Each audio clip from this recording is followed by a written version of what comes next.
Betul. Ya, amin aja dulu ya.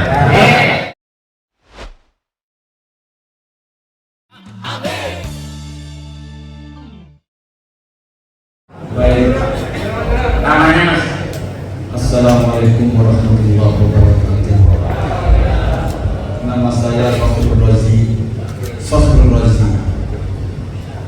Pertama-tama saya ingin minta kepada Bapak Calon Presiden nanti bisa foto bersama saya. Yang kedua Bapak, saya juga aktif di kampus. Di kampus itu ada beberapa kelucuan dan ini diambil oleh dunia. Bagaimana Bang bisa mengubah itu? Apa itu? Keilmuan Islam yang sekarang di kampus itu lucu dan kiblatnya ke Eropa. Sehingga kalau saya mau jadi profesor Bapak, itu harus bisa nulis diterbitkan sekupus. Bagaimana itu bisa diubah oleh Bapak? Ini lucu Pak. Jadi keilmuan Islam itu harus diambil oleh Eropa. Kenapa kok tidak Islam sendiri yang mengakui? Itu yang pertama. Yang kedua, kemudian yang terakhir, ini yang paling penting. Mahat Ali itu sekarang ya. Mahat Ali itu ada ratusan di Indonesia, tapi ijazahnya itu Bapak, itu tidak diakui. Ada beberapa alumni kami Mahat Ali, ketika ini daftar di di PNS atau kerja manapun, itu ijazahnya tidak muncul. Nah ini tanggung jawab pemerintah. Kami berharap kepada Bapak dan kami doakan mudah-mudahan Bapak nanti bisa diubah kebijakan-kebijakan yang kurang memperhatikan kesejahteraan umat Indonesia. Assalamualaikum warahmatullahi wabarakatuh.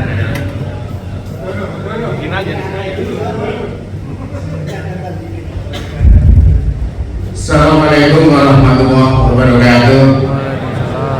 Saya perkenalkan diri Pak Anies, saya nama Ahmad Hambali dari Medan Sumatera Utara, aslinya sih Brebes. Kalau orang menjuluki selalu kembarannya Caimin, kecilnya sama.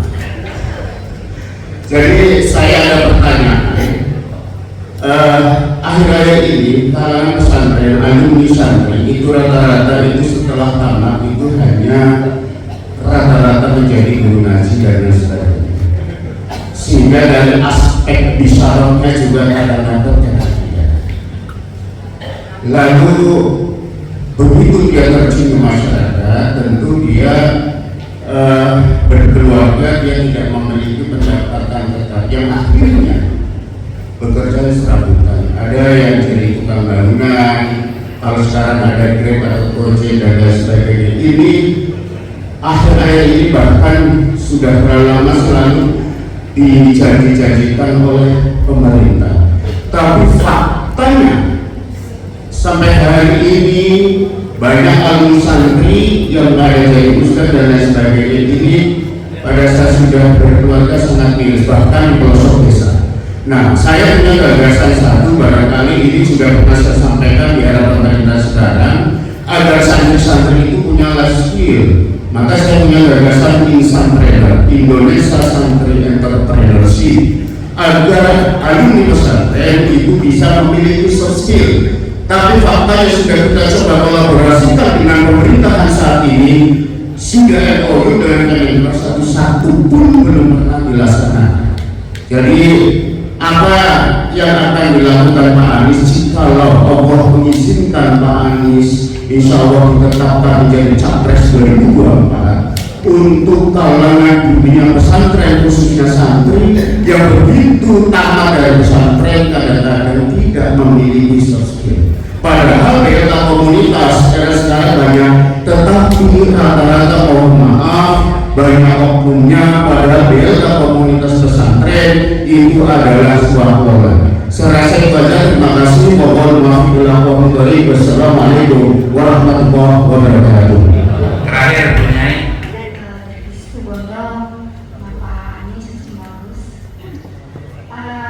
berkaitan dengan sekarang tentang pendidikan swasta dan negeri yang yang saat ini masih terlihat mentah.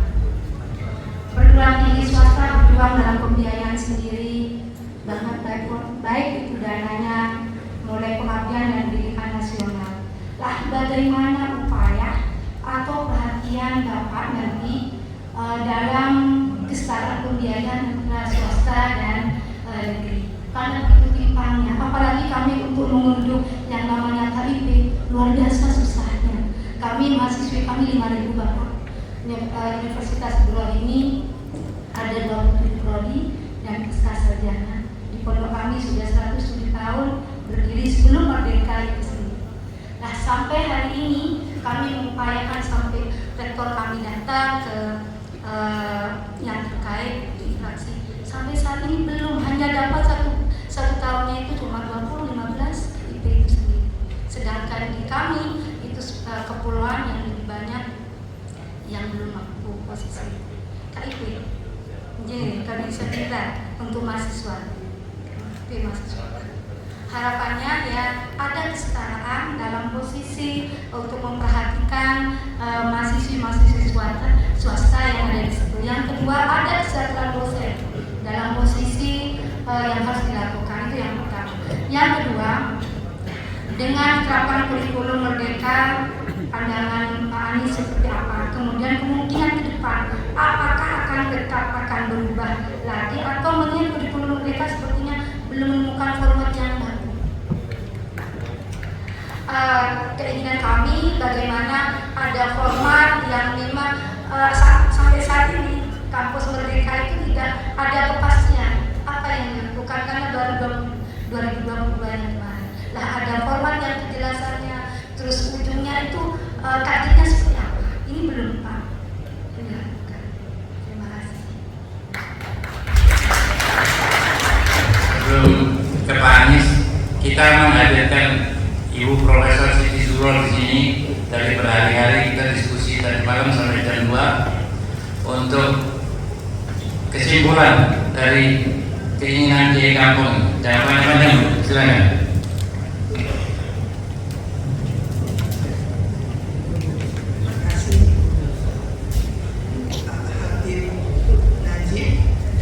Bismillahirrahmanirrahim. Assalamualaikum warahmatullahi wabarakatuh. Yang saya hormati Bapak Bapak calon Presiden Dr. Anies Baswedan, calon Profesor,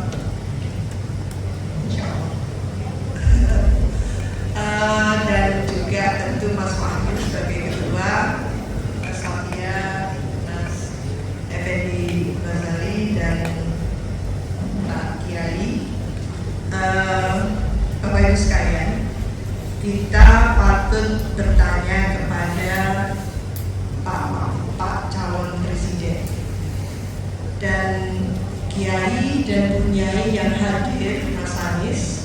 Kali ini adalah sosok-sosok dari Sabang sampai Merauke yang mengurus masyarakat di tingkat lokal, mengajarkan tadi itu baik di masjid, di musola, di langgar dan sebagainya. Tentu apa yang sudah disampaikan cukup, menurut saya cukup sudah menjadi masukan dari calon presiden kita. Apa yang dilihat tadi contoh Probolinggo bukan satu-satunya, maka jelas sekali sebagai calon pemimpin 2024 sampai 2029 itu periode yang tidak mudah, bahwa tantangan yang akan dihadapi oleh calon pemimpin dan pemimpin nantinya ini sungguh sangat berat, khususnya dalam mengentaskan kemiskinan. Dalam konteks ini khususnya, wakil khusus adalah bagaimana masyarakat yang ada di daerah, khususnya di kampung. Oleh karena itu kita ingin ada komitmen konkret, tidak sekedar solusi-resolusi yang disampaikan tadi, tapi kita ingin ada kontrak politik sebagai bukti ya bahwa kesungguhan dari calon pemimpin kita untuk gitu ya mewujudkan secara berkomitmen tinggi itu betul-betul dipegang teguh. Maka ini saatnya forum ini memintakan kontrak politik tadi itu tidak sekedar solusi. Mungkin calon presiden kita jauh lebih mahir soal solusi, tapi kontrak politik akan beda. Silahkan, karena bagaimanapun juga kalau apa yang kita sampaikan kepada calon presiden kita saat ini dan ada kesungguhan yang luar biasa memikirkan masalah keumatan kita, kebangsaan kita, kemiskinan yang signifikan gitu ya, dan kita belum selesai untuk melakukan recovery ekonomi kita, maka insya Allah apa yang disampaikan tadi itu dengan kontrak politik supaya ada komitmen yang sungguh-sungguh, maka kepercayaan publik luas dari para kiai kami dan tentu dengan seluruh pengikut dari para kiai kampung tadi kepada calon presiden dalam hal ini nomor berapa? Nomor 1 itu tidak menimbulkan was-was, tapi ada semacam keutuhan memberikan kepercayaan kepada calon nomor 1. Jadi itu saja yang bisa kita terjemahkan karena saya sudah dipelototin oleh Mas Najib. Oh iya. Terima kasih. Wassalamualaikum warahmatullahi wabarakatuh. Kalau ini nggak jalan Pak, Bapak Presiden. Betul. Ya, amin aja dulu ya. Terima kasih tadi yang sudah disampaikan Pak Mahmud Mohsen dari Palembang, kemudian Pak Nur Rozi, kemudian Pak dari Medan, Pak Ahmad Nabari pada saya Medan, soft skill, Nyai Fawaid dan Prof. Siti Zuhro. Jadi kata kunci yang menjadi pegangan di dalam penyusunan kebijakan adalah kata keadilan. Dibentuk dalam bentuk pertanyaan. Setiap kebijakan disusun harus menjawab pertanyaan, apakah kebijakan ini memenuhi harapan menghadirkan rasa keadilan? Kebijakan pendidikan, kebijakan kesehatan, kebijakan pembangunan jalan. Kata keadilan itu bukan hanya diucapkan pada saat upacara ketika Pancasila diungkapkan, keadilan sosial bagi seluruh rakyat Indonesia. Keadilan itu harus menjadi pegangan operasional penyusunan kebijakan. Dengan kita memfokuskan pada kata itu, konsep itu, maka susunan kebijakan harus menjawab pertanyaan sederhana itu.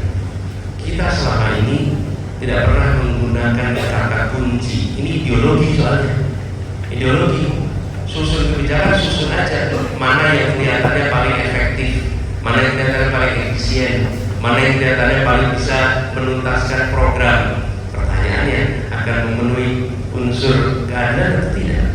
Dan apa yang terjadi? Ketimpangan. Ketimpangan antara apa? Antar kota desa, ketimpangan antara Jawa luar Jawa, ketimpangan antar wilayah, dan ketimpangan antara sekolah negeri dan swasta, ketimpangan antara madrasah dan sekolah umum, ketimpangan ketimpangan terjadi kenapa? Karena kata keadilan tidak dijadikan pegangan dalam menyusun kebijakan. Begitu kata keadilan dalam menyusun kebijakan, maka pertanyaan sederhana ditanyakan aja sama kementerian. Ini kementerian menyusun kebijakan ini kira-kira adil tidak? Nah, kalau tidak adil, koreksi. Adil tidak? Dulu saya ketika bertugas di Jakarta menggunakan kata keadilan itu untuk semua dinas. Itu dinas Bina Marga bingung pertama kali. Bina Marga itu bangun jalan, Pak Gubernur. Di mana unsur keadilan yang harus kita kerjakan? Bangun jalan kok. Pertamanan, taman. Terus kata pertamanan harus bisa menghadirkan keadilan. Lu bikin taman itu ngurusinnya milik tanaman, milik pohon. Kok bicara keadilan? Tidak. Begitu kata keadilan dimasukkan, Yang ngurusi taman itu saya beri pertanyaan, di mana lokasi taman di Jakarta? Apakah taman lokasinya merata di seluruh kota? Begitu dilihat, iya ya. Kebanyakan taman itu di kawasan kelas menengah ke atas kampungnya. Di kampung-kampung yang padat umum tidak ada taman. Bangun taman yang merata di seluruh Jakarta. Akhirnya sekarang 900 meter dari manapun Anda berdiri, Anda akan menemukan taman untuk warga Indonesia. Lalu tamannya juga taman yang semula tempat penonton menjadi tempat bermain. Bayangkan, sudah kampung padat tidak punya tempat bermain. Anak-anak pergi ke taman, tamannya konsepnya kalau bahasa Inggris ada dua, namanya garden atau park. Kalau garden itu untuk ditonton, kalau park itu untuk bermain. Lah semua taman kita di Jakarta itu termasuk Monas itu dianggap sebagai garden, artinya apa? Hanya untuk ditonton. Cirinya apa? Ada tulisan di situ, dilarang menginjak rumput. Nah itu, lah rumput itu buat ditonton, rumput itu untuk bermain. Bagaimana anak kampung yang tidak punya halaman bisa bermain kalau rumput-rumput itu tidak boleh diinjak? Di mana rasa keadilan kita? Kalau rumahnya kastil seperti tempat yang saya, nah jadi tidak apa-apa ya di sini. Tidak perlu dibuatkan taman di luar, rumahnya sudah besar. Tapi di kampung-kampung pertanyaan, siapa yang bisa menikmati? Sekalian, yang mengurusi taman akhirnya memikirkan bagaimana taman dirasakan seluruh kelas masyarakat. Begitu kata keadilan dimasukkan. Taman yang selama ini tidak pernah mengurus keadilan menjadi memikirkan soal keadilan. Jalan itu sama. Jalan itu tidak pernah apa misalnya soal keadilan bagi. Jalan itu untuk siapa? Ya jalan untuk warga. Pertanyaan, warga itu kalau transportasi pakai apa? Semuanya bilang pakai motor. Tidak. Nomor satu alat transportasi namanya kaki, Bapak Ibu. Kaki itu alat transportasi semua orang. Pertanyaannya, di kota-kota dibangun jalan tidak untuk kaki? Tidak, semuanya dibangun jalan untuk apa? Untuk motor, untuk roda, tidak untuk kaki. Karena itu di Jakarta dibangun trotoar di mana-mana karena supaya orang bisa berjalan kaki. Jadi kaki dikasih jalan, sepeda dikasih jalan, motor dikasih jalan, mobil dikasih jalan, sehingga ruang terbuka itu berkeadilan. Ini contoh, dan nanti pendidikan sama. Pendidikan di Jakarta itu SMA elit, itu dikuasai oleh siapa? Isinya anak-anak kelas menengah ke atas semua. 90% dari SMA elit di Jakarta, 90% lebih orang tuanya berpendidikan S1, S2, S3. Yang 10% itu orang tuanya pendidikan SD, SMP, SMA, kurang dari 10%. Kami ubah sistem pemasukannya. Dengan diubah apa yang terjadi sekarang? Dibagi 3 kelompok, sepertiga orang tuanya adalah pendidikan SD, SMP, sepertiga SMA, sepertiga pendidikan tinggi. Dan apa yang terjadi? Masuk di sekolah itu ketemu dengan anak tukang bakso, ketemu dengan anak yang bekerja, orang tuanya berdagang rambutan, yang lainnya bekerja kelas menengah ke atas. Sekolah-sekolah ini sekarang diisi oleh anak di mana-mana. Yang begini Bapak sekalian, nanti baru rasakan manfaatnya 20 tahun ke depan.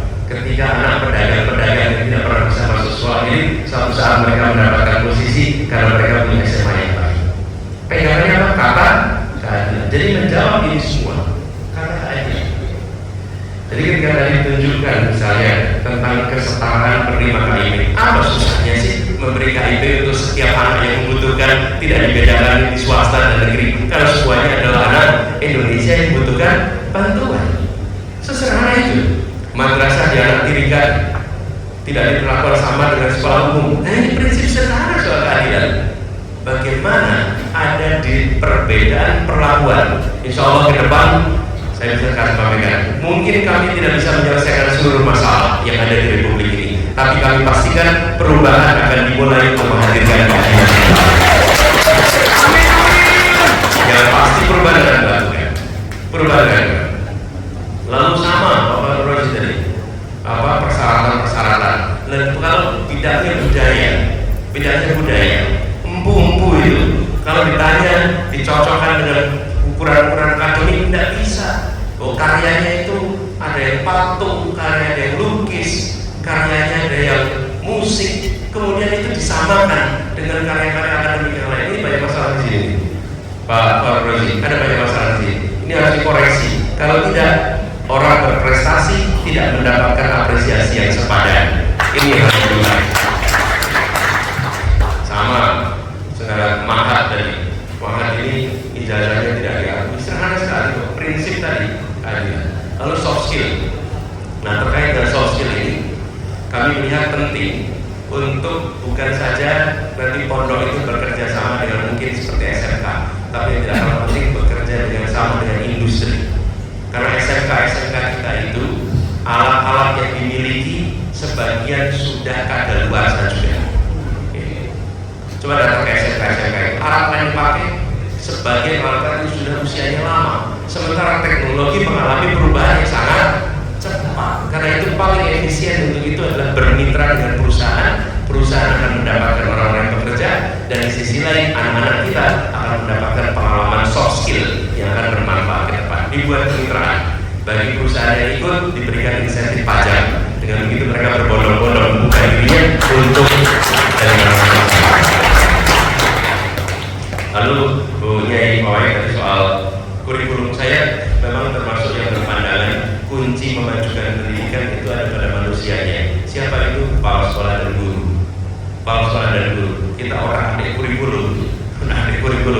Kalau kepala sekolah dan gurunya tidak mengalami kesempatan upgrading, ada gunanya. Itu seperti nembak gitu. Nembak meleset, diganti terus pistolnya. Tapi yang nembaknya tidak pernah dilatih untuk nembak lebih baik.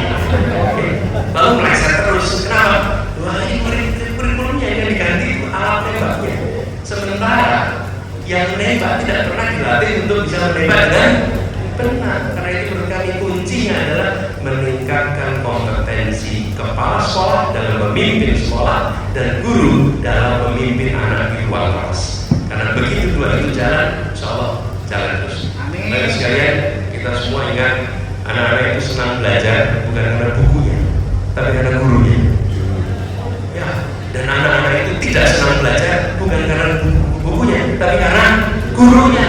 Jadilah guru yang menyebalkan dan dia mencepat dengan mata pelajarannya. Iya, sebagus apapun bukunya, tapi kalau guru yang menyebalkan, sebel. Karena itu saya berharap sekali bidang-bidang yang penting gurunya menyenangkan. Jadilah guru yang menyenangkan, jadilah guru yang dianggap teman. Karena itu kunci belajar. Saya ini kalau datang ke sekolah, ya apa yang dilihat pertama? Anaknya ceria atau tidak? Kalau anak di sekolah itu ceria, ini berarti ekosistem belajar benar. Tapi kalau datang ke sekolah anaknya cemberut, suasananya bukan suasana ceria, ini suasananya tidak sehat. Tidak usah lihat angka NEM-nya, bukan di situ, angka UN bukan, lihat suasana belajarnya. Begitu suasana menyenangkan, maka insya Allah mereka di situ punya ekosistem belajar yang sehat. Guru juga begitu, makanya kuncinya di situ. Kita ini bagus sekali kalau ditanya, sebut nama guru yang belum ngajar, nama kiai yang belum ngajar, nama ustaz belum ngajar, pasti yang diingat paling 5. Nggak mungkin diingat 50 orang, walaupun yang ngajar lebih 50. Yang diingat yang bagaimana?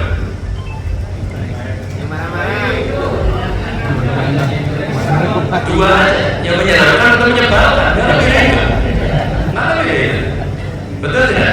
Nah, jadi pertanyaannya ini bapak-bapak kalau jadi guru, termasuk yang diingat atau muridnya? Jadi menurut kami reformasi di pendidikan itu sebenarnya jangan otak-atik di kurikulum, tapi konsentrasi pada kualitas kepala sekolah. Dan ada studinya, begitu kualitas kepemimpinan kepala sekolah itu meningkat, faktor yang lain dianggap konstan, maka kualitas sekolahnya naik sampai 12% kinerjanya. Begitu kualitas kepala sekolahnya, kepemimpinan baik, itu langsung meningkatkan. Dan ini artinya kepala sekolah itu kunci. Sama mimpin pondok yang penting siapa? Kepemimpinan kiainya, betul tidak? Mimpin perusahaan yang menentukan apa? Kepemimpinan direktur. Kata kunci ada di situ. Mengatakan ya. Kemudian Pak Prof. Siti Zuro setuju Prof, apalagi akhir-akhir ini banyak janji yang dulu diungkapkan kemudian tidak terlaksana, dan itu merepotkan kita yang hari ini sedang dalam proses politik. Merepotkan kita. Kontrak itu penting, tapi kontrak itu dua pihak. Yang dipilih bertanggung jawab untuk melaksanakan, yang mau memilih bertanggung jawab untuk memilih. Iya, kontrak itu satu arah. Iya betul, kontrak itu dua arah. Kontrak itu dua arah, betul tidak? Iya. Bila panjenengan milik, saya kerjakan ini. Bila panjenengan tidak milik, kenapa saya kontrak? Betul. Jadi kalau kita kontrak, siap-siap kontrak. Jenengan tahu jawab, iya, jenengan masing-masing. Kan ada TPS-nya, cek kan di TPS-nya. Jalan tidak gitu kira-kira. Jadi ketika kita dicari apa yang harus dikerjakan, yang harus dikerjakan adalah komitmen politik dilaksanakan. Kami di Jakarta punya 23 janji, dan 23 janji itu kami laksanakan. Kenapa kami menyebutnya janji bukan program? Kenapa? Karena janji adalah hutang. Karena janji adalah hutang. Karena itu kami menyebut ketika maju di Jakarta, pilgub ini adalah janji politik 23. Diterjemahkan lebih 120 program, diterbangkan lebih dari 1000 kegiatan, dan itu dilaksanakan di Jakarta. Semua janji-janji. Bahkan ada yang punya kontrak politik yang kemudian tidak diteruskan di Jakarta, bagian kami yang meneruskan yang profesional, karena yang bersangkutan tidak lagi di Jakarta. Jadi insya Allah siap kalau memang diperlukan kita duduk bersama apa yang menjadi item-item yang perlu dikerjakan. Nanti kita berkontrak Bapak-bapak, Prof. Kiai semua apa yang harus dikerjakan, saya juga siap untuk apa yang harus saya kerjakan. Begitu ya. Siap nih dari kontrak. Bang Nabi begini ya jawabannya. Kedua semuanya kelihatannya waktunya sudah ngepres. Para kiai kamu yang saya hormati, terima kasih atas kesempatan silaturahmi. Titip salam untuk warga, keluarga. Insya Allah pertemuan yang singkat ini membawa keberkahan. Amin. Dan kemudian insya Allah kita tetapkan ini bukan perjumpaan terakhir. Insya Allah kita jumpa di waktu yang akan datang. Terima kasih.